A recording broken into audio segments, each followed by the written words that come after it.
যাদেরকে ক্লিয়ার করা হয়েছে তার তো কালকেই চলে যাচ্ছেন না, এটার জন্য একটা প্রক্রিয়া লাগে। যে কোনো প্রত্যাবাসনের একটা কিন্তু প্রক্রিয়া লাগে।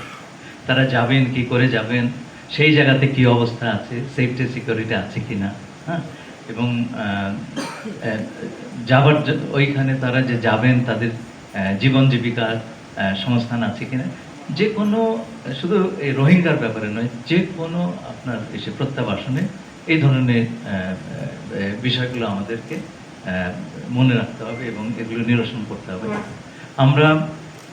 আমি সবসময় বলেছি আমরা সকল পক্ষের সঙ্গে যোগাযোগ রাখছি।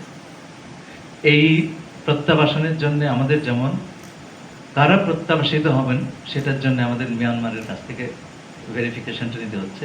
এই ভেরিফিকেশনের প্রক্রিয়াটা 2018 সালে মিয়ানমারের সঙ্গে যে আমাদের দ্বিপাক্ষিক চুক্তি হয় সেই চুক্তি মোতাবেক হয়েছে, সুতরাং এটা একটা ভ্যালিড চুক্তি। এবং এটা মনে রাখতে হবে যে রাখাইন কিন্তু এখনো মিয়ানমারের একটা সভরেন টেরিটরি। ফিরিয়ে নিয়ে যাওয়ার জন্যে যেই প্রক্রিয়া, সেটা নিয়ে আমরা আলোচনা করেছি আরাকান আর্মির সাথে। তাদের ঘোষিত যে পজিশন সেটা হচ্ছে তারা রোহিঙ্গাদেরকে ফিরিয়ে নিয়ে যাওয়া, এটা তাদের একটা প্রিন্সিপাল পজিশন। তারা এটা প্রকাশ্যে সেপ্টেম্বরে বলেছেন গত বছরে। আমাদের সঙ্গে আলাপ আলোচনার সময় তারা এটা পুনর্ব্যক্ত করেছেন দ্ব্যর্থহীনভাবে।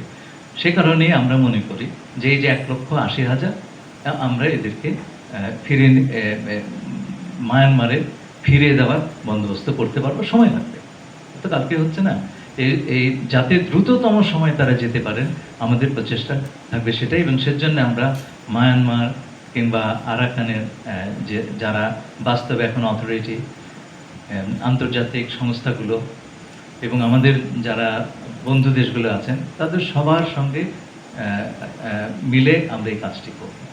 আপনি জানেন যে আমাদের মাননীয় প্রধান উপদেষ্টা বলেছেন যে আগামী বারের ঈদ তারা দেশে গিয়ে করবেন, সেটাই আমাদের লক্ষ্য।